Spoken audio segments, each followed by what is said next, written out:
and board members to silence your cell phones and electronic devices.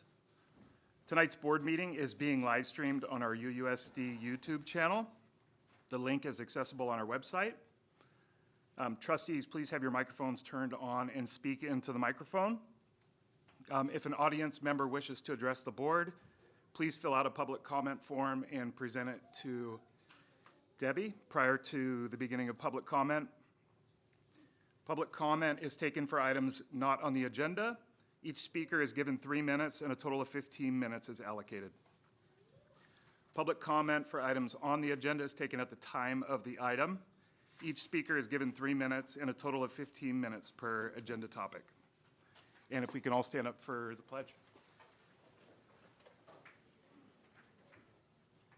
Ready, begin. I pledge allegiance to the flag of the United States of America and to the republic for which it stands, one nation, under God, indivisible, with liberty and justice for all.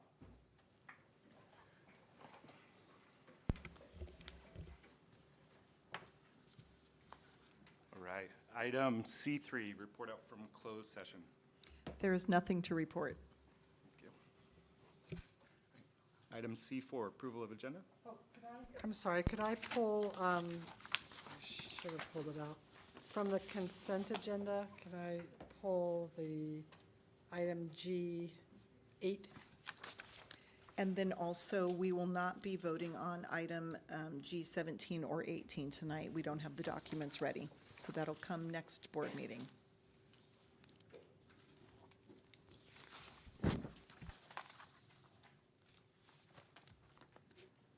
Okay, for our, But I move to approve the agenda with those changes. Second that. all those in favor? Aye. Aye. Opposed? Abstentions? All right. I believe we're on item C5, so that would be with the changes. The consent agenda taking out G8 and 17 and 18. I move to approve the consent agenda minus those items. Second. All those in favor? Aye. Opposed? Abstentions? And then we'll vote on item G8. I'd like to make a motion to approve item G8. I so move. All those in favor? Aye. Aye. I'm going to abstain. Thank you.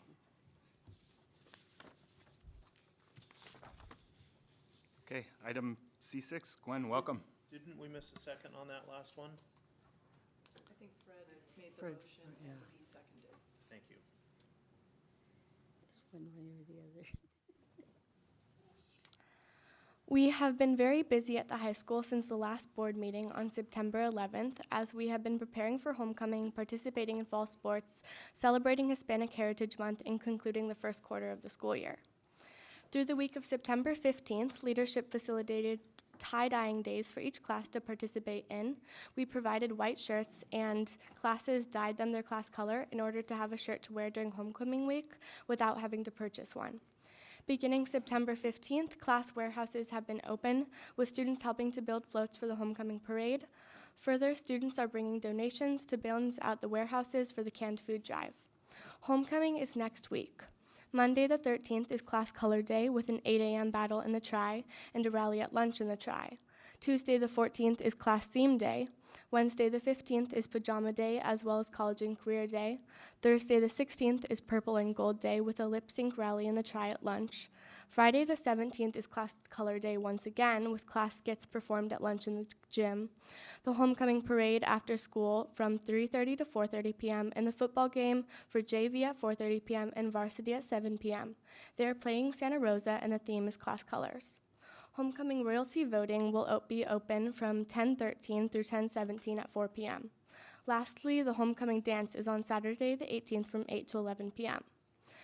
From September 15th through October 15th is Hispanic Heritage Month, and leadership has been scheduling Minga posts weekly with facts and quizzes about Hispanic figures for points on Minga. Additionally, there will be a piñata giveaway tomorrow on October 10th at lunch while Grupo Norteña performs. Fall sports, extracurriculars, and electives are also immersed in their activities as the year quickly progresses. The choir's fall concert was performed yesterday on October 8th at 7 p.m. at Roland Nielsen Performing Arts Center, and the fall semester play of Babette's Feast, which is based on a short story by Isaac Dinesen, will open November 6th. The girls' varsity volleyball team won their game against Montgomery High School on October 7th, and the girls' varsity tennis team won their matches against Windsor High School last week, and they have a 6-win streak. As the quarter has come to a close, the Staff and Teacher ICPC Integrity Award chosen by students will be shared by next week. This weekend, on Saturday, October 11th, students from 9th through 11th grade will take the PSAT if they have signed up to participate. Also, in relation to preparation for college, on Tuesday, October 14th, from 5:30 to 6:30 p.m., UC Santa Cruz and CSU Chico State representatives will be at the high school in the library to educate about admissions, majors, and campus life. Finally, yesterday, on Wednesday, October 8th, the Interclubs Council met to disseminate information regarding peer-to-peer fund applications in order to facilitate broader participation in the process. We hope that students will take advantage of this opportunity to support their clubs and projects for the year ahead while exercising initiative. Thank you very much for your attention. There are many events to attend this fall if you would like to observe the activities happening at the high school and the enthusiasm of student participation. Are there any questions? Great job. Thank you, Gwen. Appreciate it. And if you need to sneak out to do homework or go to homecoming, please feel free. But thank you for your report. Moving on to item C7, our employee organizations. Welcome to both of you.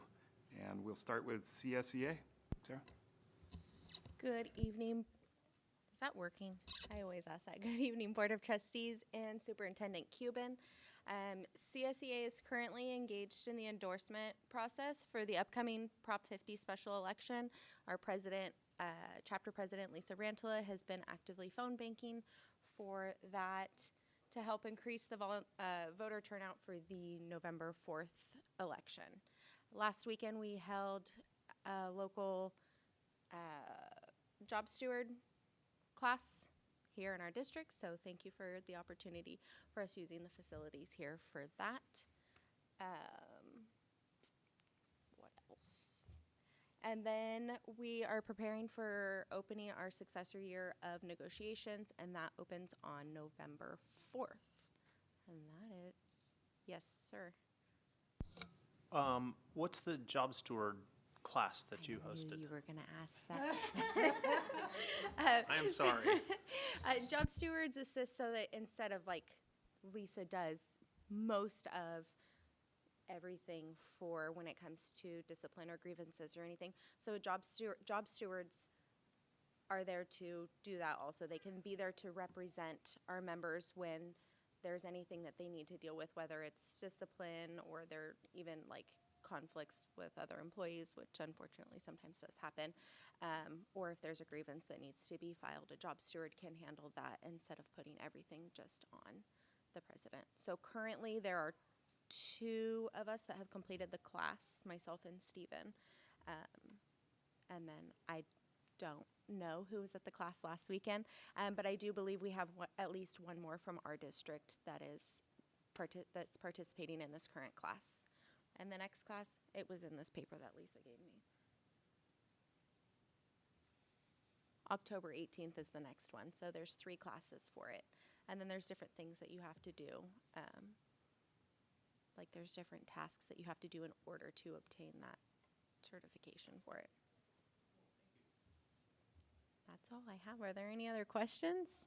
Oh, and I'm really excited that I've been watching the freshmen do their homecoming float a little bit, and it's really exciting to see the students get involved in that. So I'm looking forward to homecoming.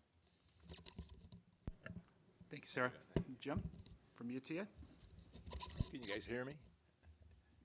Hey guys, I think this is going to be my last board meeting. I'm looking at going out this year probably. So I want to say from I really respect this organization and what you guys do.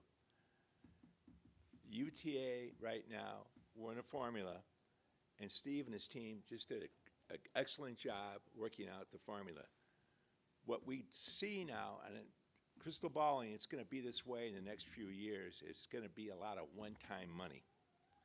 So purpose of negotiation, we gave you our sunshine list, which is basically only one section, section 22, safety.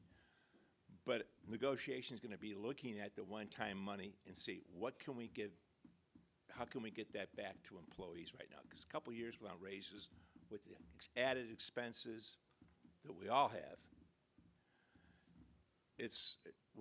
UTA is taking a serious look at how do we do, because we know the reserve, that's the area it's gone up.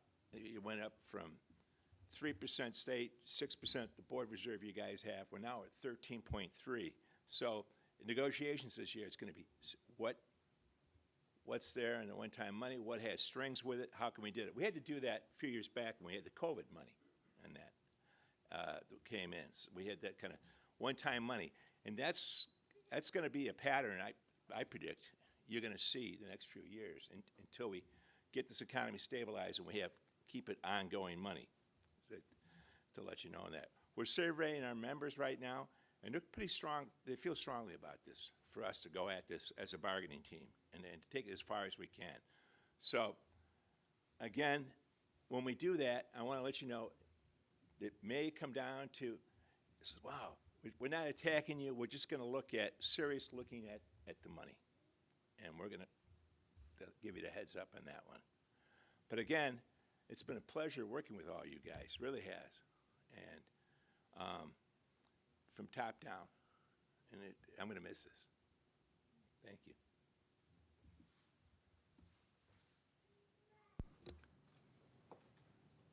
Jim, thank you for the years and years of service.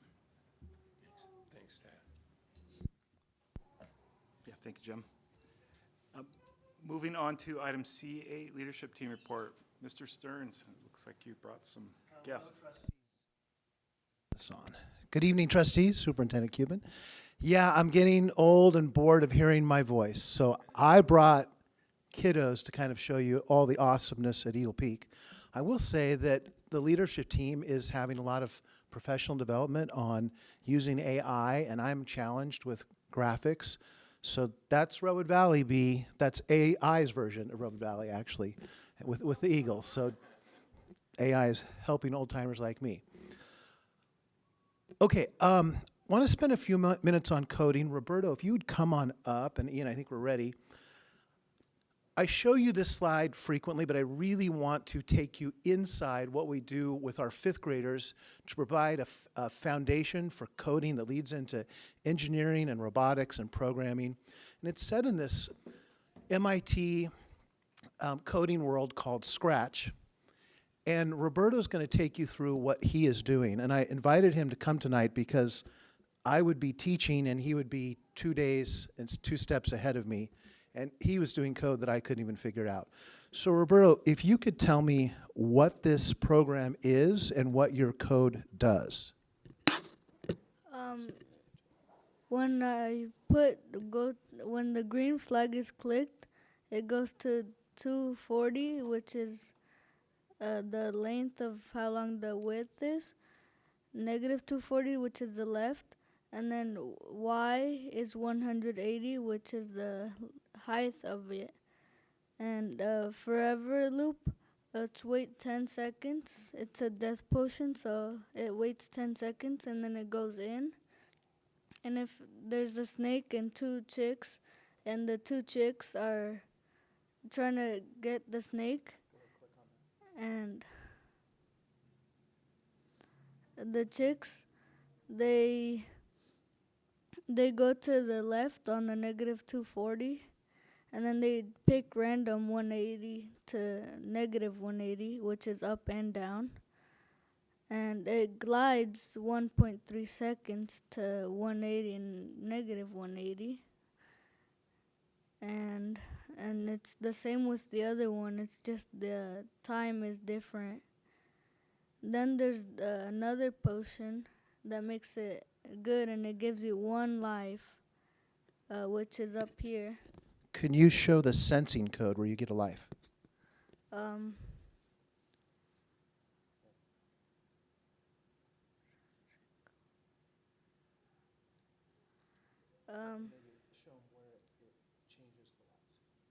So where it changes the lives is that when it's green flag clicked, the green flag, then it sets the lives to 5. And if touching the chick, then it removes the lives by -1, so there's 2.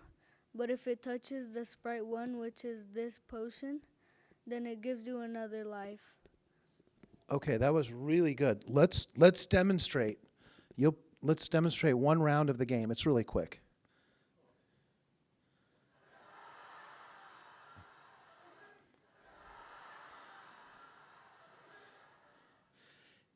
And just for fun, let's show them what happens when you hit the death potion, which is not good, but let's find it. Uh-oh, there it is. You missed it. You couldn't, you were too good. You won. Did you cheat? Okay. So it has a lot of, it's a cartoon world, but it has so much mathematics and logic and if-then statements and loops and X and Y axis. And Roberto is just kind of sailing by me as he makes these programs, so I thought I'd bring him in. Really nice job, Roberto. Thank you very much. Okay.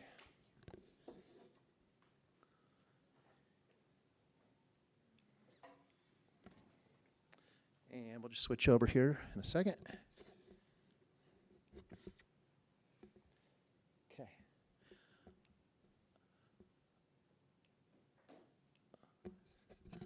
Something really neat is happening. We're starting a strings program, and after school, Matthew's done strings for a few years, and he's going to be one of our student leaders. But this actually was today. It's one of the first few days we've started out. So we'll just see where it goes. You know, we have our traditional band, but I thought I'd have Matthew, our student leader here in strings, just play a quick song for you. Matthew Mendoza.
Thank you, Matthew. And kind of the theme I'm presenting is, even though we're a STEM school, we do a lot with art and music and culture. And we're going to call up 2 of our 5th grade students, Samantha and Abigail, on up. And they are 5th graders at Eagle Peak. And by the way, we have 2 Eagle Peak teachers here, Miss Ramos and Miss Clark. If you could just like raise your hand real quick.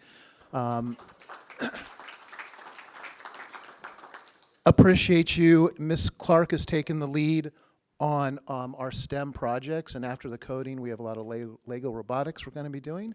We also have this really interesting program called Meet the Masters, which Samantha and Abigail are going to tell you about here. So go ahead. Why don't we stand here? And then I'll help you with the microphone. Well, actually, you just have to make sure you talk into it as you go back. Go ahead. Talk right in. Hello, my name is Samantha Hernandez Gonzalez. Hello, my name is Abigail Portillo, and we are both 5th graders in Miss Ramos's class at Eagle Peak. Mr. Stearns asked us to share about our Meet the Masters project we just finished. In this project, we study famous artists. This time we studied Frida Kahlo. Our studies involved learning about Frida's life and presenting her life story to all of 5th grade and our parents in an assembly. We also dressed up in traditional clothing for the presentation and did an artistic imitation of her style. You can see one of these imitations on the screen. Some interesting information about Frida Kahlo is that when she was 18, Frida was in a terrible bus accident that hurt her very badly. While she was getting better, she started to paint using a mirror so she could paint herself because she said she felt like she knew herself best. She married another famous Mexican artist, Diego Rivera, in 1929. Frida often dressed in traditional Mexican clothes, and she used Mexican folk art in her paintings. Even after her death, she became very famous. Her home is now a museum, and people all over the world come to visit her art. What I admire most about Frida is that even though she got like in that accident, she still kept painting because it was her passion and she really liked it. That's what I admire most about her. What I admire most about Frida is how she expresses her culture and her art and her paintings. Thank you, school board. Thank you. Nice job, ladies.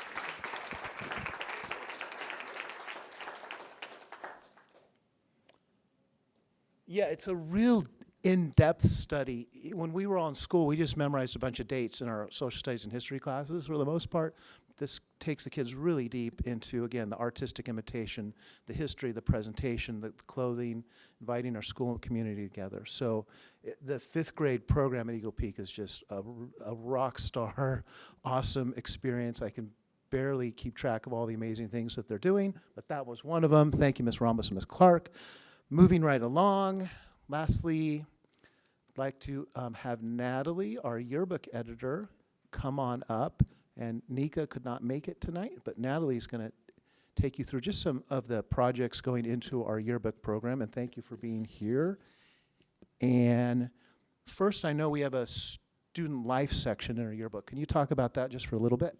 A lot of what we do in the student life section is take pictures of friend groups throughout like lunch and breaks, or just fun like things like shoes, friend groups, and a lot of like just people. A lot of the, like we go into classes as well and take pictures, and it's really enjoyable to do because everyone has a lot of fun doing it, and we do a lot of projects in yearbook where we do different friends, different like sports and such, and different like aperture focuses in digital media specifically. By the way, I didn't have a chance to highlight our gardener, but we have a magical garden now, which has an entrance to Narnia and all kinds of things. So, but that just captures digital media in the amazing garden. I know we do also portrait work too. We do a lot of studio work in yearbook and digital media. This is one of our volleyball players, Aurora, and this is specifically showing a lot of things. And in digital media, we do studio portraits of people and editing, different colors, different styles, and a lot of things like that, and that sorts. And we do a lot of like projects with art and light and shutter speed and other things. This one was really interesting to me. What's going on here? In this specific photo, it's a mirror under a perfume bottle in the studio for our product photo shoot where we act like product designers for like a magazine or a app. Yeah, I mean, so these are 13-year-olds doing Cosmopolitan magazine level photographs. And then we also use different technologies to manipulate photos. In this photo, it's the Little Planet project where you warp photos that are panoramic taken on your cell phone and you edit it in Photoshop to look like warped in a circle. This is the Animal Morph project where you take the head of an animal and put it on a different animal based off the colors. They're very interesting. Yeah, based off the shape of the animal and the color of the animal's fur, you can change whatever animal and morph it. This is a slow shutter speed project where you use your cell phone's flashlight and a colored paper over it and you move it around while the camera is still processing. And you can do a lot of different shapes with the light. This is also in Photoshop where you edit color based off an outfit or just random things and you warp it around the photo. Okay, we're going to do a super secret preview of the yearbook coming out. Can you just maybe a sentence or two on how the production's going? It's going pretty good. Our theme is Walk of Fame, Old Hollywood. So far, we have a lot of things almost done with our pages. A lot of old Hollywood style and tape and pictures. These are our 8th grade portraits taken by all the 8th grader yearbook ourselves, and we edit everything and we crop and we design the entire yearbook. So the work you do with Miss Deviney, this is like great for high schools, and the yearbook's won a ton of awards. So it's just really amazing work that you're doing again and again and again. Thank you very much, Natalie. Appreciate it. And yeah, since we talk about STEM a whole bunch, just want to talk about art and STEAM and photography and the other things that we're doing. Really, the kids are doing. They're amazing, right? It's just you know, every day you can't believe what they do. Any questions? I just have a comment. I just want to say thank you for all the students, the teachers, and for the presentation that you gave today. Thank you. It's really nice to hear academically how things are going, but this is, I mean, this is absolutely beautiful and wonderful to see this side of the school and all the creative ways that you're learning there. So. Thank you, Freddie. And Deb? Oh, B has her. Or B? Well, I totally agree with Fred. It's just wonderful to have the kids here and show us exactly what's been happening in the whole school. I remember at the very beginning, for me, there was a little concern that even though it was a wonderful emphasis for the STEM, that we were going to lose another section of art and music, and I see I had nothing to worry about. I think you guys have done a wonderful job, and the kids are wonderful, very articulate. Yes, thank you. Yeah, well, thank you and your whole staff. Thank It's you. very Yes, nice. the board directed me, you're a STEM school, but you're still doing art and music things. And so, you know, look at what they're doing. Yeah, thank you. Thanks. John? In addition, just thank you, parents, for all the support you showed to the kids and staying out late to come here and highlight their skills. So thanks for all that you're doing, too. Thank you. And parents, you don't have to stay. I know. As much as they'd love to. Great. And Deb? Oh, John took what I was going to say. It is so nice seeing so many families here, and just thank you so much for all you do to support your kids. And kiddos, you did such a great job. And thank you for our wonderful teachers who are here. And I agree with Mr. Stearns, that 5th grade team is quite remarkable. Thank you, Superintendent. Thank you. Thank you, Mr. Stearns. Thanks, guys.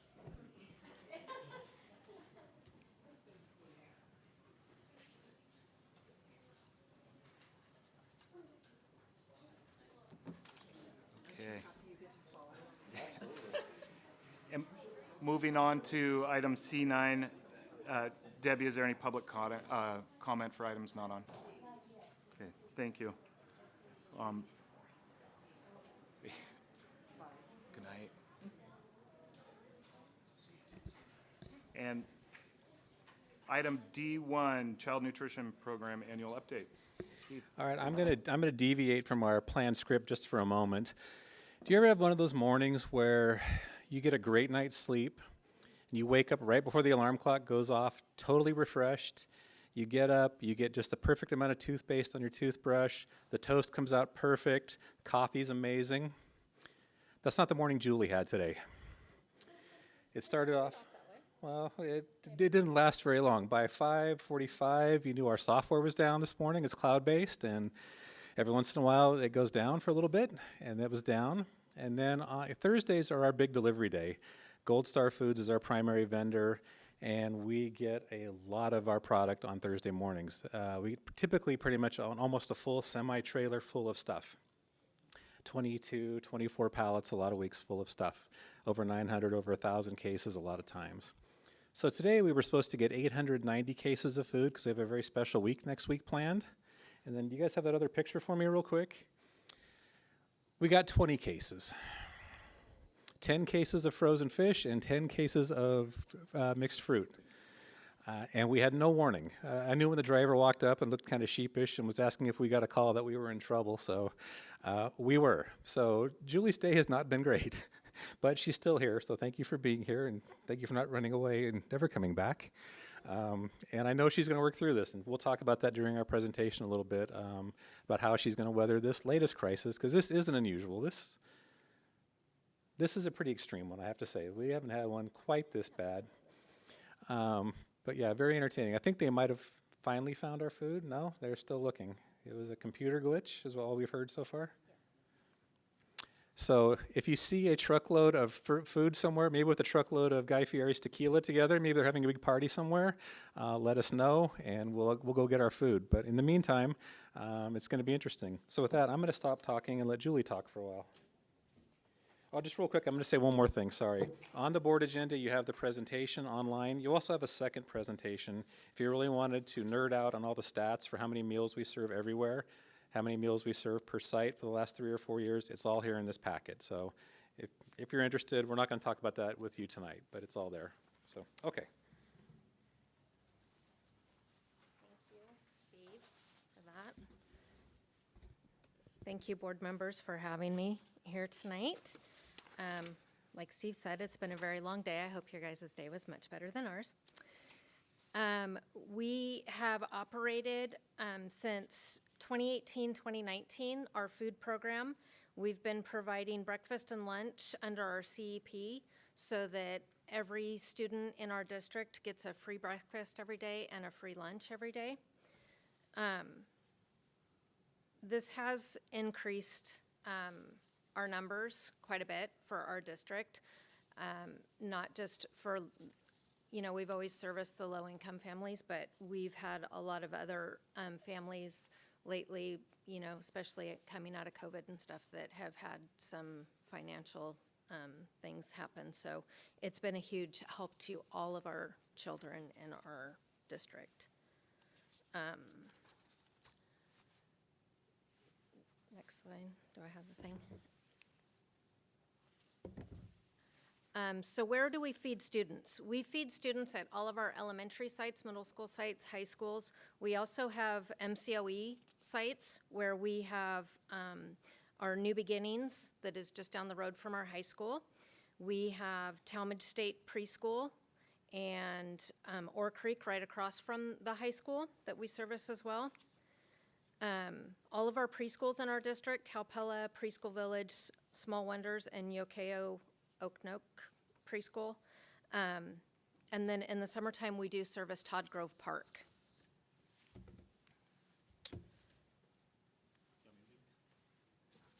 Sure. Okay, so real quick, how many meals do we serve? You can see on average, we serve 1,945 breakfasts, 2,765 lunches, and 848 suppers every day. So basically, 1/3 of our students have breakfast, almost half have lunch, and 15% have supper with us every day. It's almost 1 million meals per year that Julie and her team produce. It's a huge undertaking, right? And a huge commitment and a huge asset for the community. A lot of these kids, this is their primary source of food every day, so which is why we work so hard during the summer as well. But, next page. Just looking at the financials, really one of the important things that's happened for our program is the reimbursement rate has really increased from the federal government and from the state, both. Before we were kind of just breaking even every year. For those of you who were on the board back before 2018-19, a lot of times the general fund was having to subsidize our food program. Since these rates have gone up, that doesn't have to happen anymore, which is really a good thing. I'd say it's probably still not quite enough money for the food because the food's getting much more expensive, as we're all painfully aware, but it's definitely better than it was. And you can see our revenues through the last 5 or 6 years are up now over $5 million a year in revenue for our program. So it's a big program that Julie operates on a daily basis. On the expense side, this won't be a surprise to anybody. The dark blue bar is our salaries and benefits, and those have gone up quite a bit. They kind of dropped during the pandemic because we weren't having to be at school every day. Coming back out of that, and with the salary and benefit increases, you see our cost of labor has gone way up. You also see the orange bars, how the cost of food has also gone way up. And then on the right-hand side, you see that we had basically zero balance in 2018-19 in the food service fund. Through the pandemic, because we served the community so many meals and the reimbursement rates were so high, we built up a huge balance, but we've maintained that since then. We broke even pretty much every year, to the point where we were about to get in trouble with the state. We're only allowed to have up to 6 months worth of expenses in reserve, and if we go over that, they're going to come to us and say, spend this down some, you shouldn't have this much cash sitting here. So we spent a little bit down this year. We bought a new truck, which was desperately needed, and did some other things. So that's why we actually did deficit spend a little bit this year, but that was by design. So, and then last one on financials. Nope. Again, so that other package I was telling you about, the by-site reports, I threw up Eagle Peaks on here just so you could see it. This shows you how many breakfasts, how many lunches, and how many suppers per day over the last 4 years. Again, it's way more detail than anybody could ever want, but we do look at it this way just to see if there's any trends, anything we can learn. And it's going to be fun to start throwing this data into AI as we get a little more sophisticated too, and see what can we start learning about. What do kids like? What do kids not like? What do we always run out of on a given day? What do we always have too much of on a given day? And try to start figuring out and meet our customers' demands a little better. So that'll be kind of fun as well. And with that, I'll turn it back over to Julie.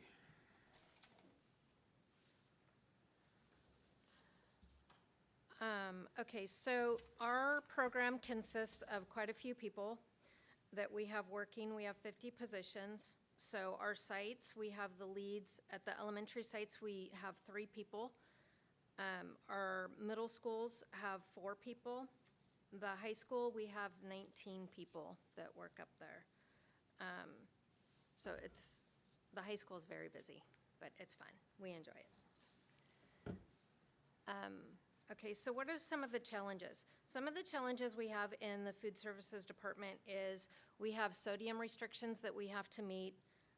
We have dyes coming into play now where the state has banned certain dyes. So with that, the food is going to look a little bit different. The main hit on that was cereals. Our cereals are going to look a lot different to the students moving forward. Everything we do is in wheat. So kids are used to sandwiches with white bread, and although it's very delicious, it's not what we can do in food services. So we have brown rice, which I think we do have some sushi pictures coming up. You really can't tell the difference. The kids will tell us it's not like at home, but that's okay. We do make things as flavorful as we can, and making the dishes look appealing. We try our best to do what we can so that the kids are not drowning everything that they eat in ranch and ketchup. Tahini is one of those things that is pretty much banned, so as of this year, the kids are not drowning everything in tahini that they have.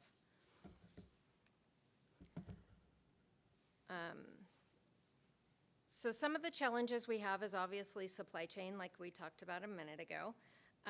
We do not always know what we're going to get. So Thursday morning at the high school, we go out on the loading dock and we wait for our truck to get there, and we call it Christmas morning because when the truck shows up, we never know what's on the truck. So it's always a surprise. What do we have? What are we going to be able to make work next week? What do we have to change? So Christmas morning, this morning, somebody was very bad, and we're going to blame that on Steve, because our truck was not happy with us this morning. We do have price increases that come into effect with us. I get price increases sent to me weekly anymore. Whatever the bid came in at, they have to up the price. One of the recent ones was hot dogs. It's $10 a case higher. I know that doesn't seem like a lot, but over the year, it can really add up. So if they do bump that up again, all these numbers can always change. Another hit we took was bananas. And You would think that you would be able to feed the kids very nutritiously, but we have a Buy American provision that we have to follow, and with price increases as well, we're not going to be able to serve bananas as much as we would like to the kids. It's very challenging sometimes what the state comes up with that we have to follow. Julie, I think John has a question. I'm sorry.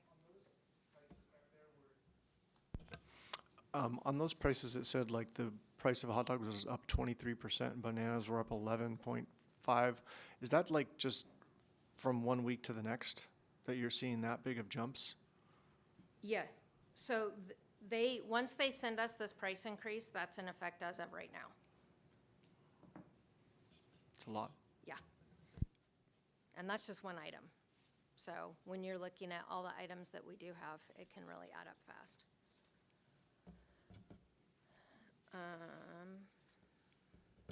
So what are some of our successes?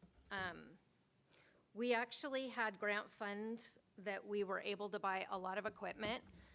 These transport units were very, very helpful to our department this year. So on the top of these, that's a cold unit, and then the bottom part is a hot unit. So these things just get plugged in to a regular wall socket, and then they stay at the temperatures. We can change the temperatures due to weather. Like in the summertime, we're gonna have to bump them up so that they, make sure that the food stays cold. These are really handy for like our CTP class that we have. We make the delivery, and if they have something going on with a student, they're not always able to stop at that delivery time and go put the food where it needs to go so that the food stays safe. So now with these units, we're able to pull up, we're able to drop them off, and then they can get into these units whenever they need to, and the food stays safe, and we don't have to worry about things like that anymore. So these are at all of our preschools and all of our community schools with MCOE. So this was a little bit of money spent, but it was well worth it in the end. I didn't really like this pictures, but this is our new service line at Ukiah High School. We had a bunch of equipment in here. As you can see, like all these sliding counters in the first one, these were all broken shelves that we've been serving the kids on. So with the grant money, we were able to go in and completely redo this whole service line. So we no longer have any broken equipment that we're trying to duct tape and make work, MacGyver up. So we're really proud of this new section of equipment that we have at the high school. And down on the bottom, you can't see it, but we do have the school colors that go with the theme in there. This is our special little baby. We love this thing. So this is a tilt skillet. We had one in the kitchen, but what we had to do is we had to take our menu, and we had our elementary school menu, and then we have our middle school, high school menu. So we only had one tilt skillet. So we had to say Monday was for the elementary school, and then Tuesday would be the middle school, high school, Wednesday again the elementary, and it would just go on because we did not have the capability of, we make like chilies in here, we make all kinds of things. We make our homemade enchilada sauce in here. We will fill this whole thing up whenever we make anything. And so now we have two. So we have one that we can use for our elementary menu and then do whatever we want during the week for that. And then we have the second one that is for our high school, middle school menu. So we expanded the program tremendously with this, and being able to make whatever we want when we want has been great. We added ovens, warmers, and a combi oven to the kitchen this year with our grant funds. The picture in the middle is share baskets. This was the least amount of money that we spent, but with probably the biggest success, because we used to have these little baskets and the kids would just come and throw everything in this basket. It would just pile over and it looked very bad. Now we have these share baskets and we have bins so the kids can organize their food. And this has, at the high school at least, I can really vouch for. The kids now see this, and when they want to come up because they want to get something extra from their lunch, they can't come up and get a second lunch, but now they can go to this and they want to, because things are organized, it's separated, and it looks appealing now. So they will come in and they actually use this. Last year, that would have been the share basket would have been overflowing onto the floor. This year, it's really not that bad because the kids do use it. So we're really proud of those. We have those at all of our school sites too. Our combi oven is the other thing that we are super proud of. In the wintertime, we're very limited on fruits and vegetables, of course, that we can get. So with this, we do our root-based vegetables now, where we can do them all kinds of ways and make them completely different every time that we use that combi oven. It's been great for like slow roasting things that we want to do.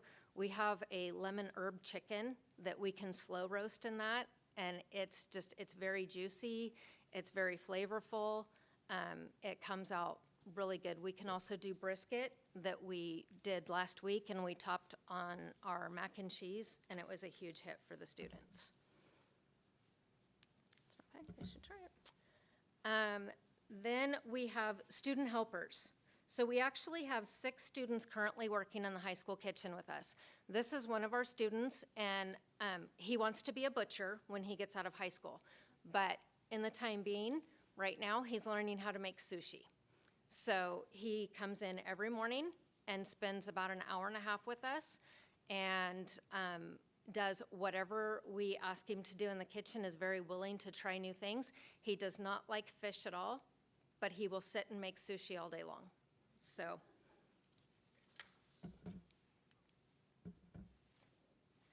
next week is our passport lunch week. Not getting our delivery today is going to be a little bit challenging to make this work for next week, but we are going to do it. So every day is a different theme, and we have fun little things for the kids to do. Elementary kids, we really can't get the high school kids to do it, but if they want to join in, that would be great. We have different little puzzles and things like that that the kids can map out on papers and try to figure out where their food for the day came from. So it's all linked together. It's very fun. And then, of course, we have our traditional turkey dinner that we're going to be doing on Friday the 21st. So the turkey will go out to all the school sites during lunchtime and gobble gobble everybody that it sees. On our menus, we base our menus off themes. So we have, Halloween food that's kind of hard to do, but we're doing chicken nuggets that are like ghost shapes and stuff like that. So then at Thanksgiving time, we always do the turkey dinner. We do something again at Christmas, but then we're doing brisket this year in our combi oven for Super Bowl, and we're making sliders and things like that. So we always try to base our menus off of whatever's going on in the world. With our new link system, these are our new menus. So this is what the parents and staff can see if they sign up and go on links. We're really excited because now we can do fun menus. Like this happens to be the Halloween menus. I'm going to go through these kind of fast because I want to get to the one slide and show it. But this is what the parents can now see when they go online. And these have details on every day what the menu is going to be. Yeah, this was supposed to be all of next week. Don't hold her to this now because it's going to change. But just the variety of options at the elementary, middle, and the high school. That's not what I grew up with. And we didn't have those sort of choices. We have fun with that. Lunch has a lot more options. This one, it's kind of hard to see in this, but when you are online and you hover over an item, the nutrition values come up now. So you can, as parents, you can sit at home and talk to your students about, what they should choose if, parents are really picky about what their kids are eating at school or whatever, you can go through and you can see allergens and all kinds of stuff. The school nurses can also use this to get their information that they need for like diabetic students that have to check in with them before they get lunch, and they can help them choose the right choices with this. Okay. Questions, comments? Actually, I'd like to add one more thing really quick. Sorry, I meant to mention this earlier. You might have seen in the news, Governor Newsom just signed Assembly Bill 1264. It's really the first legislation in the country that really talks about ultra-processed foods and school meals. That takes effect in 2032. Fortunately, I don't think it's going to have much impact on our program. We don't serve a lot of ultra-processed foods already. We do so much scratch cooking, and Julie's already really tried to get rid of a lot of those foods anyway. But you may see in the news about that, so I wanted to give you a heads up. I just want to say, it's amazing to me what you guys are doing. I hear 1 million meals a year, and I think, oh, if you're throwing some Hot Pockets in, but I mean, 80% scratch cooking is wild. Thank you. And then just that nutritional part, I mean, I have family members who are type 1, and that tool alone can provide such peace of mind for families. But I have 2 questions for you, if that's okay. So what do you do when you get a truck like that? Is the truck like a week out for the food you're gonna cook 2 weeks later where you can kind of piecemeal, or is that for next week? It's next week. So our truck that comes in on Thursday is Monday's menu, Monday through Friday the following week. So But you're also pulling stuff off that day to send out to the site. As soon as the trucks come back to deliver to our sites, there's stuff for the next day. So it's a bigger impact than just the next week. It hits you that afternoon too. So if we don't get a truck Friday, what happens? Sorry, I don't know much about it. We just changed the menu up. So today, I didn't get the delivery, so I spent my morning trying to find themes that still fit into our passport week next week.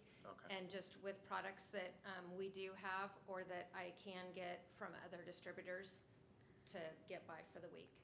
So we did make a couple changes, but we'll still be able to at least do our passport menu next week. Awesome. Yeah, fortunately, our fridges and freezers and all of our dry storage was pretty full before today, but again, today's delivery would have been helpful. Would have been. And then Todd Grove Park, I knew that the schools were cooking for summer safari, but do you actually deliver to the Yes. park and feed In all the the? summer. Wow. Yep. It's amazing. And it's not just grab and go sack lunches. We do scratch cook meals throughout the summer as well. And Todd Grove Park gets the same meals as the school sites get. So if we're doing, spaghetti that day, they still get spaghetti. That's awesome. Tyler? Julie, I want to thank you for, it's late, you had an early, hard morning.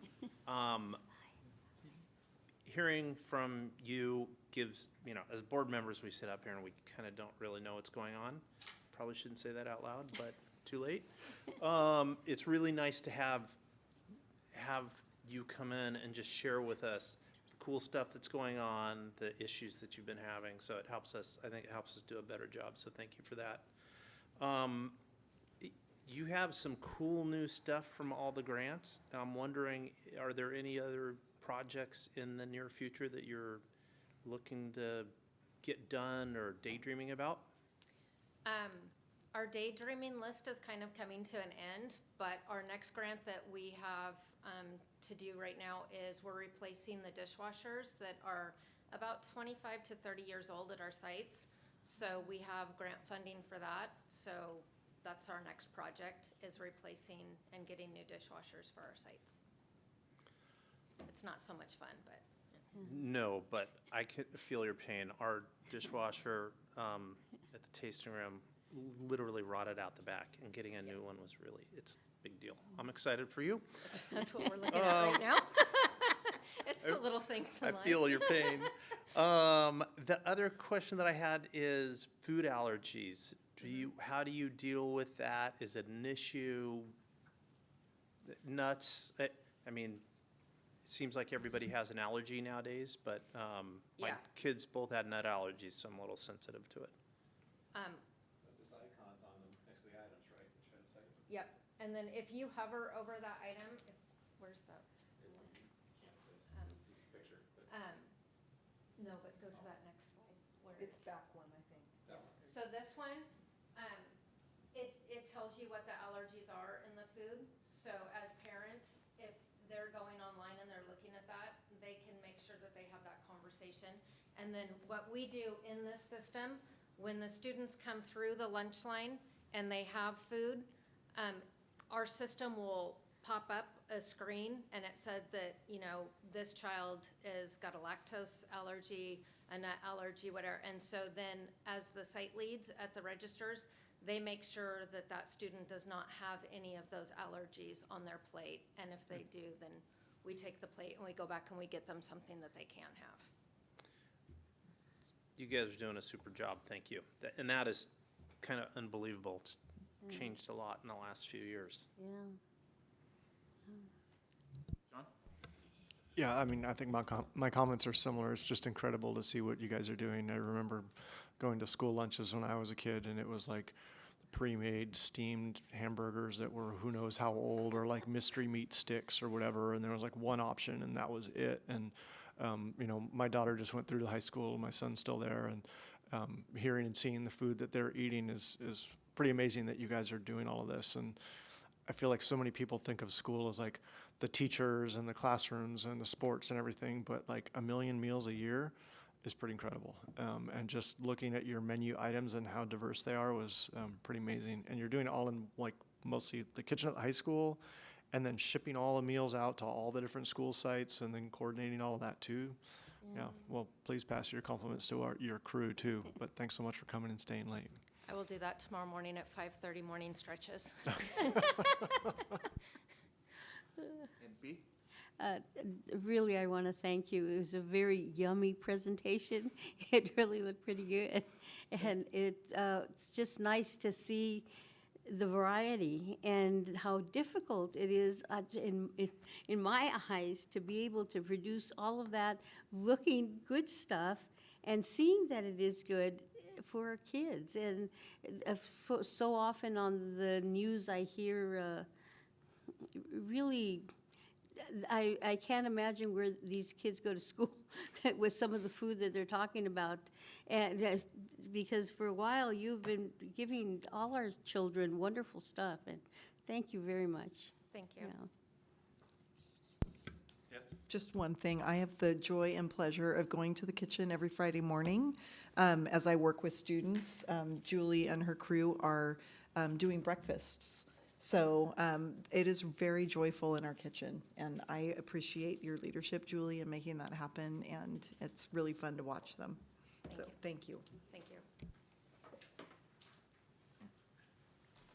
Thank you. Hopefully you get to go to sleep soon. Huh? Yes, Julie, go home. I don't think there's going to be much sleeping then tonight because I'm going to be worried about my food next week, but it's okay. We'll make it work. Thank you, everybody. Thank you. All right, we are moving to item D2, public hearing. Yes, it is time for the board to, are you opening the public hearing? Yes, can we open the item D2, the public hearing? Perfect. Thank you. Each year, or every 2 years, 2 years, Deb? 3, sorry. Every 3 years, the board is able to appoint somebody to the Personnel Commission. And so the district has somebody who they appoint, CSEA appoints a commissioner, and then there's an at-large commissioner who's selected by the commissioners. So it is time to appoint our commissioner, and we're recommending that Kathy James continue. She's doing a great job, of course, and she is willing to continue serving on the Personnel Commission. So we're asking for approval for to appoint Kathy James to the Personnel Commission. I'd like to move to accept Kathy. She is doing a great job, and I know she enjoys it. I'll second that motion. Do we need to check You have for to comment? close the hearing. Any public comment? We'll close the public hearing. You want to make that motion again? Oh, yes, I'd like to ask for Kathy James to please stay on the Board of Personnel Commission for us. And I will second that motion. All those in favor? Aye. Aye. Opposed? Abstentions? All right, thank you. Item D3. Good evening.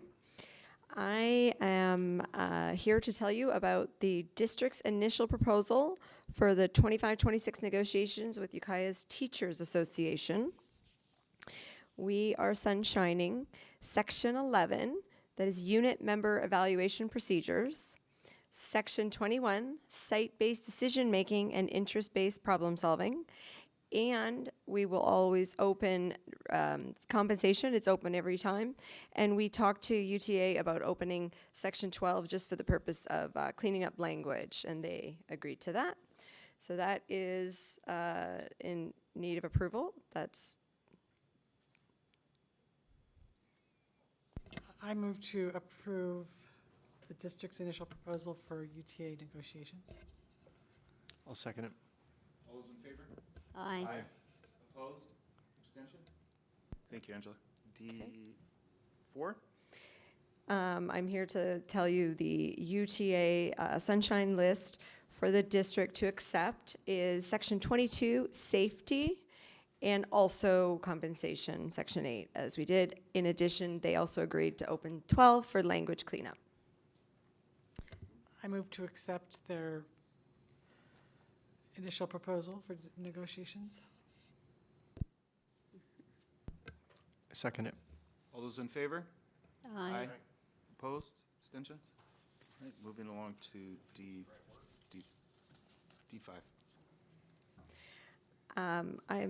We have the entire contract open for CSEA this year. It expired in June.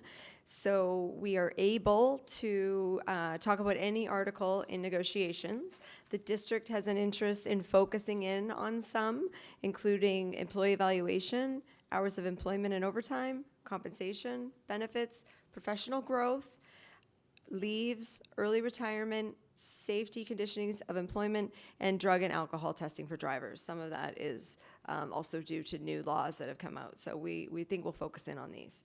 So I need approval for that. Yes. This is unusual that the whole contract is opened up, and it just occurred to me, why did that happen? What's different?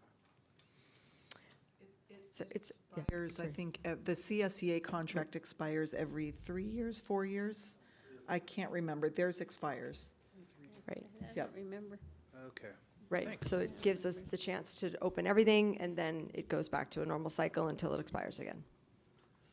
I would like to make a motion that we accept, Approve. that we approve, these are ours, that we approve What we want to do. this list with CSEA. All those in favor? Aye.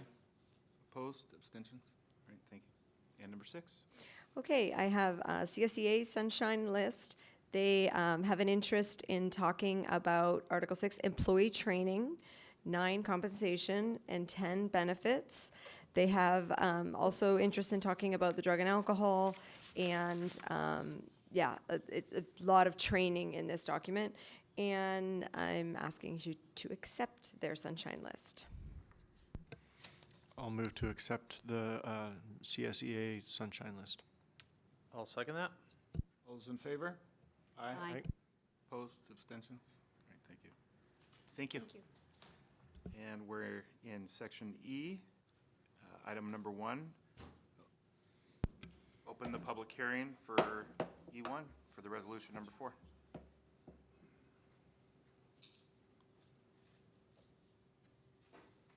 Good evening. Is this on? Nope. Good evening, Board of Trustees, Superintendent Cuban. Tonight, we have to open a public hearing regarding sufficiency of instructional materials. And then after that, we approve the sufficiency resolution. And I'm assuming We are sufficient.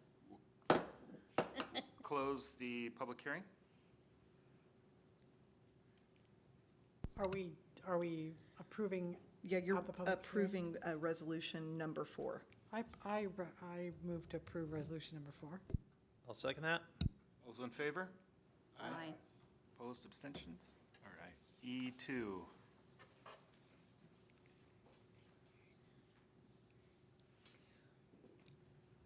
bumping into the poles. Thank you for taking the time tonight. We usually put our strategic plan on the consent agenda, our update, but we had time tonight, so Katie and I thought we would dive into a couple of different areas that we are pretty proud of, and we'll highlight any struggles that we might be dealing with as well. So I wanted to talk about, this actually encompasses several components of our, we have 6 priorities in the district. We're in year 2 of our strategic plan. That means next year we're going to be doing a major revise. But I wanted to highlight, it's really a program that encompasses multiple components of our strategic plan. Those of you who went to the Assistant Superintendent, would you mind handing those out? I'm going to keep one. Those of you who attended the visit with Assemblymember Rogers, you've seen this handout. But we want to highlight, as you all know, we still have a very robust career technical education program. And on the back, you can see all of the different pathways that we offer on the back and some of the different funding sources. We have, I think this is last year's data, 1,034 students in CTE pathways, 315 completed CTE pathways. And so it is a very robust part of our program in Ukiah Unified. We're really proud of it. Our students, when we took Assemblymember Rogers to visit some of our classrooms, our students were phenomenal. They gave a great tour of all of the different shops, the machine shop, the construction class, the auto class. They were just fantastic. But tonight, I want to focus on Careers with Children pathway. I always love these cute little pictures of our kids. These are our kids. Dan, our communications officer, as you know, is remarkable, and he has this beautiful way of bringing out the best in our kids through their photographs. What we wanted to show tonight is our how young people move through our system, and some of them ultimately to a teaching credential in just staying right here in amazing Ukiah. But it starts in high school, so students entering high school, they have multiple opportunities to select a CTE pathway. Some of them choose Careers with Children. Katrina Dursteller is our instructor, and she's just remarkable. In the Careers with Children program, the kids can take dual enrollment classes, and it ultimately leads to an internship where our high school students are placed in our elementary classrooms to work alongside of classroom teachers, and also in our preschools. So it's great hearing from those kiddos as well. As you all know, a lot of our students get employed by the city of Ukiah to work in our after-school programs, and also in our the summer safari programs.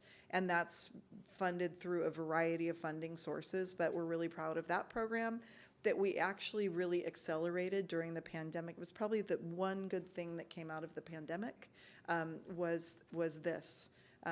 And I'll have to say, we're really fortunate to have the partnerships that we have in our community with the city of Ukiah, being able to call up the city and brainstorm with them about how they can help us with issues that we're struggling with during the pandemic.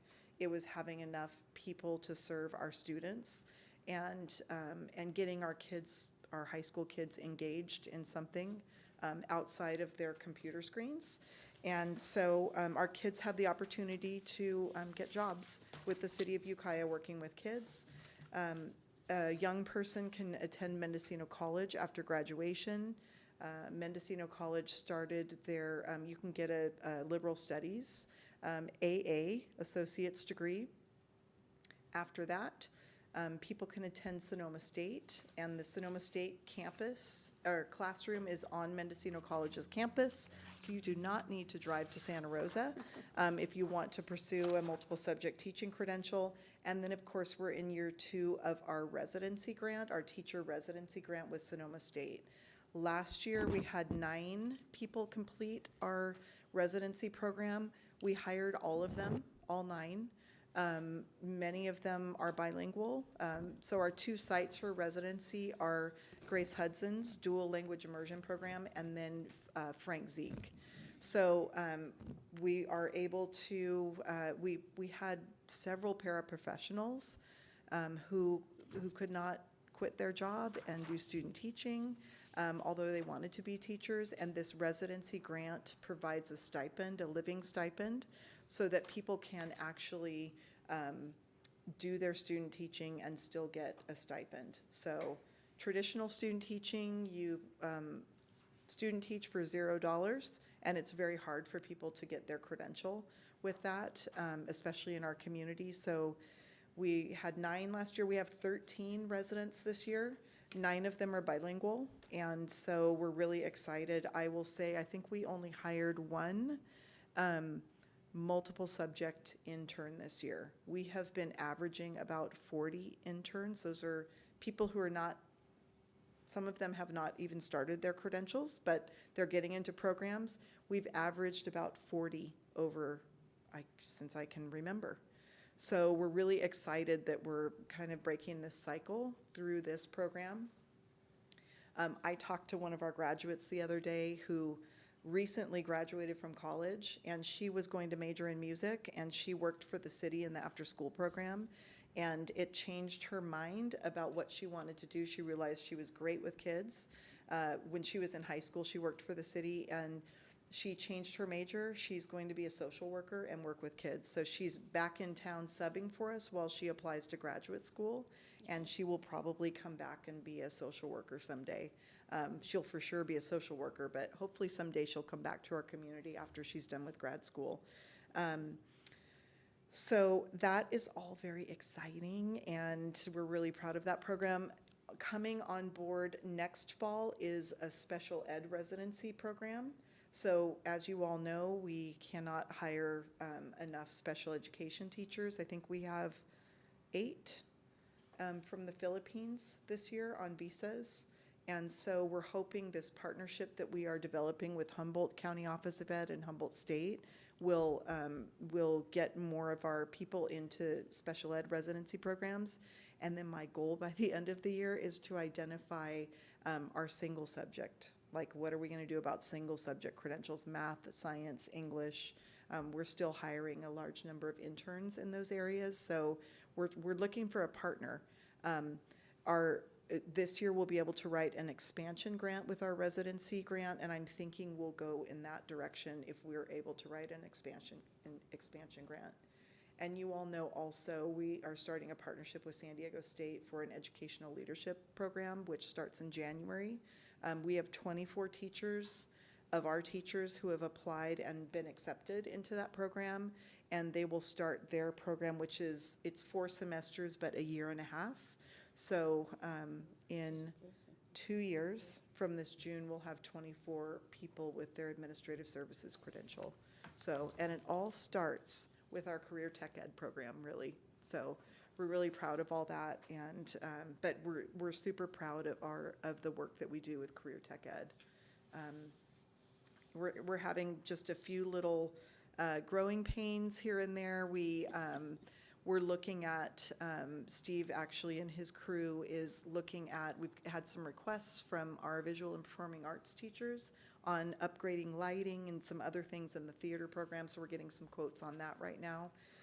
And then also, like, where do we put our dance program? So Pomalita started a dance program this year through their Prop 28 visual and performing arts funding, and that will definitely feed the high school program even more. So we're looking for space for the dance program at the high school. There's just not quite adequate space yet, and I'm sure it will come up in the facilities master plan, but it's kind of a fun problem to have. But anyway, I will be quiet, and Katie, you can focus on a couple of areas. Oh, do you have any questions for me? Thank you, Katie. Tyler? Just first compliment the internal, there's an official way to say it, the people you're growing internally, so hopefully they will want to work at UUSD is awesome. No, you've been working on it for a while, so it's kind of cool to see some of the successes. One thing when I was reading through this that I didn't understand or hadn't heard about or forgot about, is the fidelity and implementation tools. What is that? On our first best instruction, is that what, yeah, related to? So we have our first best instructional strategies that we want our teachers to use. They're evidence-based strategies. They're things like, it's now called academic interaction, but used to be collaborative conversations. So if Trustee Keplinger is teaching his class, studies show that when kids talk to each other and learn from each other, they learn better. And so that's just one example of a strategy that we're focused on. So if he's teaching, he's lecturing, he might say, turn to a partner, answer my question with each other, and then helps kids process their learning a bit. So we have those, and we have developed a tool to monitor how we are doing on those first best instructional practices. So when administrators are in classrooms, they complete this tool to see what strategies they saw in the classroom, and we can monitor that as well. Our hope is that our administrators are in classrooms 5 hours a week. We feel like we make better decisions and we see what's going on when we're in classrooms more. It's not always possible, but we're asking them to complete this tool so we can look at that and we can just kind of see how much people are in classrooms as well. Did that answer your question? Super Just cool. kind of Thanks. a little monitoring tool. Yep. Okay, we wanted to highlight a couple other things that are happening in the strategic plan. One of them is we have a focus on first best instruction and specifically in reading. We have been providing training to teachers, mostly in the elementary grade, although we have a few middle school teachers participating in a training called Letters. That focuses on best practices in reading. It's really a 2-year program, so it's kind of like a college course in reading. And it's interesting because many of our credential programs don't do as an intensive training around reading as the Letters training. And so we've been really lucky to be able to capitalize on some of the additional one-time funding that we've received from the state, educator effectiveness funding, to be able to provide this type of training. We are on our 4th cohort of teachers. Our first cohort, we had 32 teachers complete. Cohort 2, we had 34 teachers complete. In cohort 3, they're currently in their year 2. We have 30 teachers. And then we started one more cohort, cohort 4. Currently, we have 15 teachers. And then we've run 2 transitional kindergarten or early reading. Those programs are only a year long, but we've had 7 teachers go through that, and we have 5 currently enrolled in that. And then the other thing that we felt really good about is we have tried to support some other districts. So we have Willits Unified. They're part of our cohort 3. So it's kind of nice that we have other people able to participate. And so that intensive training really is in line with our reading program in K2. We, a couple years ago, adopted a supplemental phonics instruction program. And so now, together with that program and the really solid foundations in reading, we're getting a lot of teachers in our K through 5, TK through 5 trained, and some 6th grade. We have a few 6th grade teachers and special ed teachers as well that have gone through our Letters training. It's a big commitment. I just want to explain, it's 80 hours each year, and it really probably takes a little bit more. So our teachers have been really committed to it. They participate in trainings online, and then they practice in the classroom. They have to do some work in the classroom, and they have lots of reading and interactions that they have to do throughout. So it's a full-blown course. So we just wanted to highlight that because it's been a really large effort that we've put together around first best instruction. The other thing we wanted to share with you is our grading task force, what we're doing around grading. At your table, you do have a handout which is our guiding principles for grading practices. So last year, our task force worked on creating some guiding principles. The people on the task force and some other folks participated in training from Solution Tree around, some people call it standard-based grading or evidence-based grading. And so we've worked on creating these guiding principles. You can see there's kind of four areas of focus: student-centered learning, fairness and accuracy, clarity and consistency, and opportunities for growth.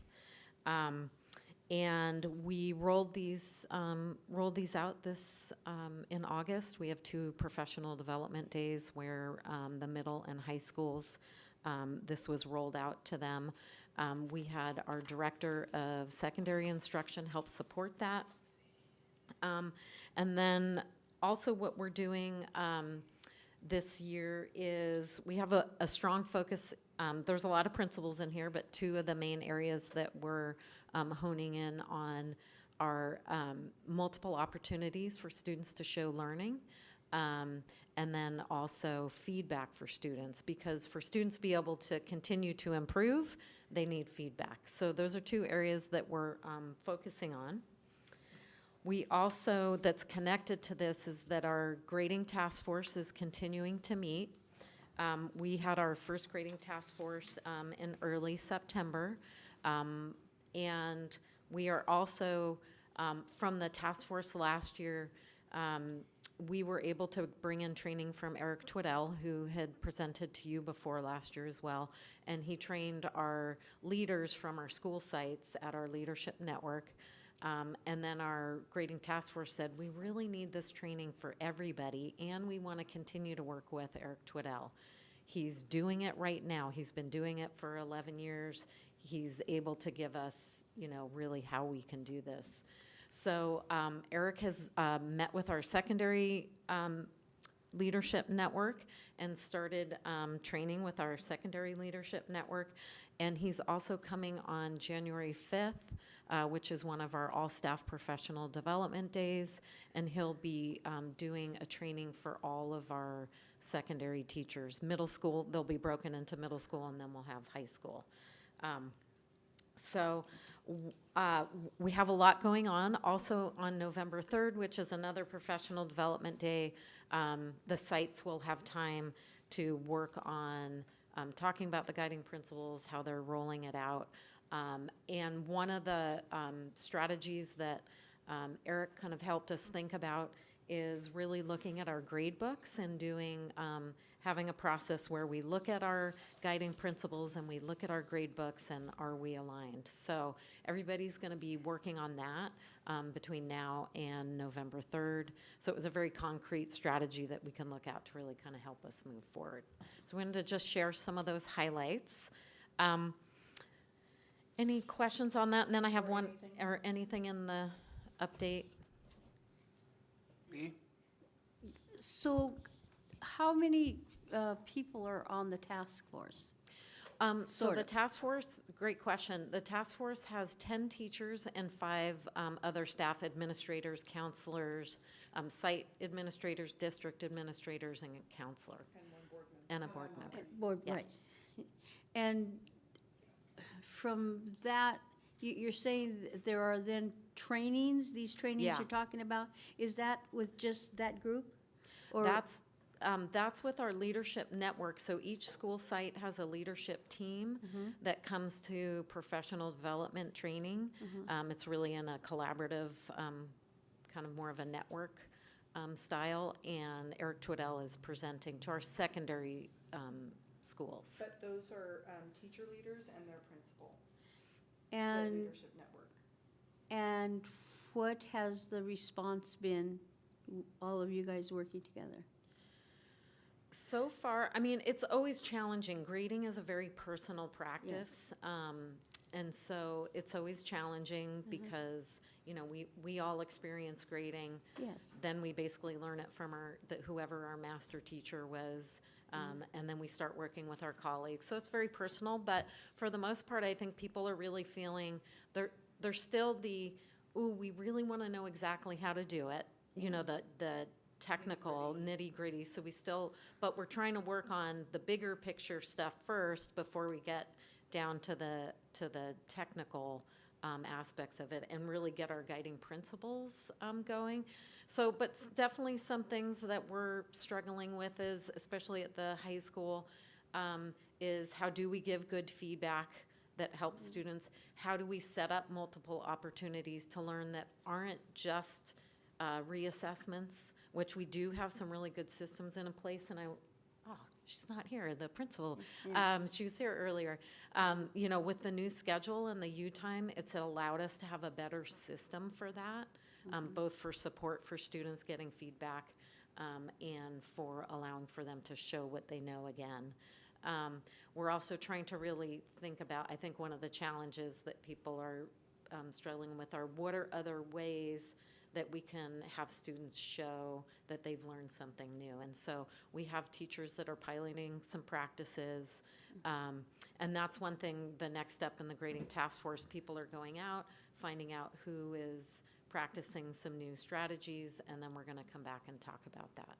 So, but do you have a supposed date that you're thinking of trying to actually implement it? Implement the practices or the switching to evidence-based, kind of a more formal switch to standard-based grading? Both. I would say we're going slow to go, we're going slow. Okay. I think we'll be about 2 years out. Okay. But eventually, we're going to bring a board policy to you.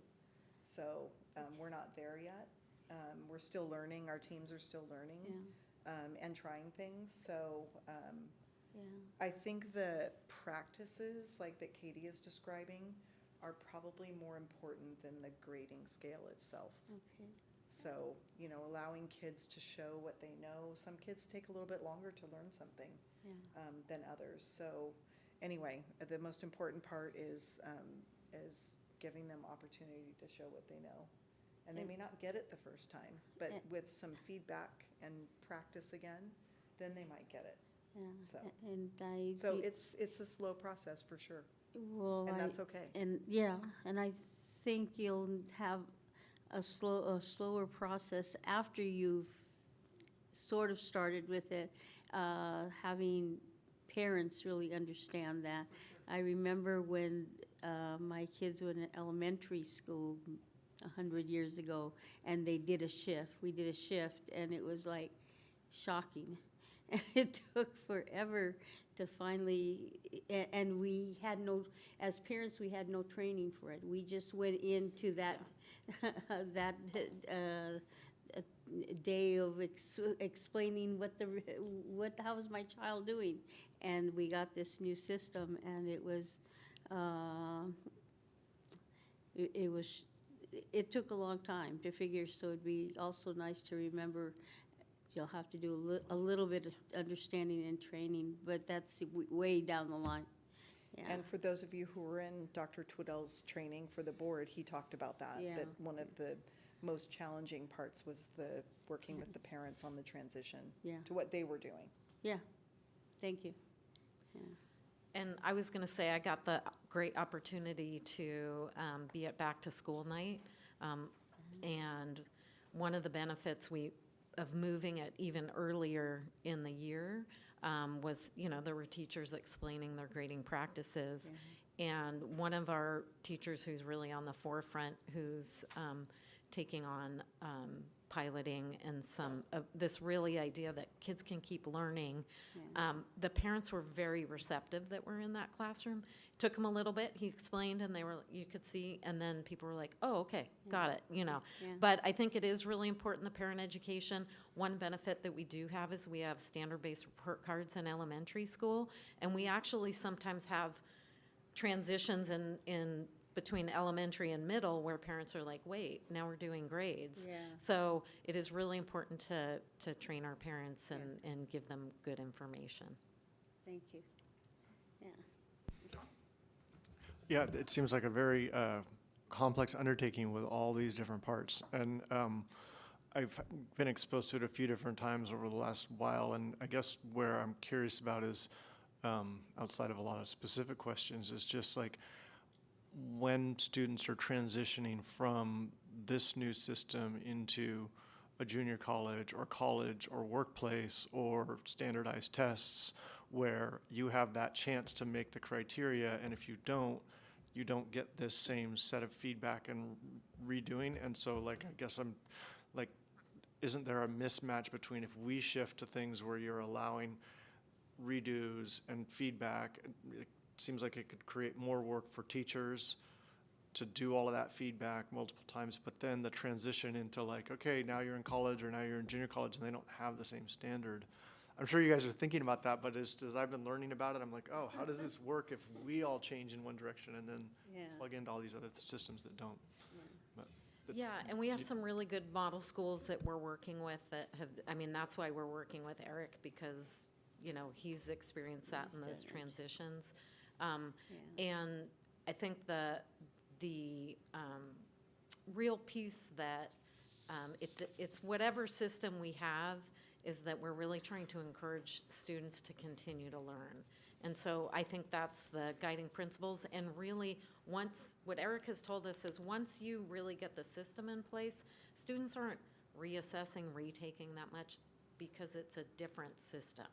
It's really not kind of how we traditionally think of it. Well, and colleges also have all different practices. I mean, one thing that I have loved about Mendocino College at this point is they have a writing lab.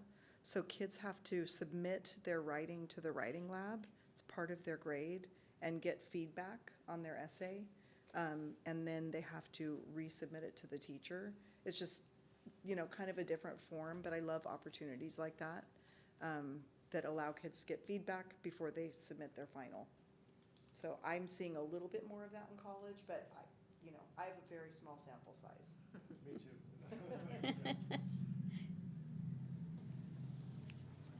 Perfect, thank you. And you are looking for a vote to accept the quarterly report? Yes. Make a motion to accept the Q1 strategic planning. I'll second. All those in favor? Aye. Aye. Opposed, abstentions? All right. We are on superintendent's report. I think I've talked a lot tonight. Just a couple of updates. Today I got out to multiple school sites. I visited Eagle Peak, Calpella. I really wanted to make sure and go out to the valley this week because this week is the anniversary of our terrible fire from 2017. And I was able to reflect with some of our administrators just about all of the incredible work that they have done over the year, helping kids and families heal. And so it was great. I got to visit the transportation department, it's always a kick talking to our bus drivers. There was a bus driver in training today, and Adam was doing some tests on his bus to make sure that he noticed what he was doing to the bus. He didn't have any kids on the bus, of course. And so anyway, it's always great to get out, and I'm always so appreciative of our staff. We have lots and lots of things to fix, work to do, but it's really amazing getting out and seeing everybody. So just appreciate it. I think that's all I'll say because I've been talking a lot tonight. And Tyler. I can't remember. Have we talked about the Chris Rogers visit yet? So, what? Chris Rogers, Assembly Member Chris Rogers? I can't remember. We mentioned it a few places. We hosted Assembly Member Chris Rogers at the high school to check out CTE programs. And he's a nice guy, and we had good conversation. But the highlight for me was the kids were just unbelievable. I mean, the programs that we have in place are very cool. The kids did all the presentations, and it gave me chills. I mean, it was really, really very cool. What we're doing here is super important, and that for me was a great reminder about the hard work that our teachers are doing, that our administration is doing, that our CSEA folks are killing. Anyways, it was awesome. Those kids just blew me away. It was really, really fun. So anyways, hurrah. Uh-huh, thank you. John? Just on, gosh, this week has been a blur. Tuesday, I had to go up to a meeting in Eureka, and it was kind of presenting to a bunch of people from the governor's office and the GoBiz, which is their like economic development department, about what's happening in various sectors in the North State. And it was pretty interesting. I mean, I was there focusing on ag and natural resources, but hearing the conversation around education and how much exactly things that we're doing here of developing good CTE pathways for students, still supporting college readiness, and it sounds like there will be another wave of funding coming out where educational institutions who are in partnerships with other organizations in their community to flesh out some of these pathways could be a source of funds coming up in the future. But there was a lot of enthusiasm for not just the college preparation, but the CTE pathway. So it's good to just see what we're doing here is reflecting that state level conversation too. That's good. All right, I think we're on planning. I have, the last agenda planning was John, Tyler, and I. So, well, that is a really good question. November 4th at noon. I haven't done it for a couple months, have I? Not since August, yeah. Are you available? Okay. August 4th, I mean, November 4th at noon. I can do it. MB? Yep. All right. At noon? Noon. Noon, okay.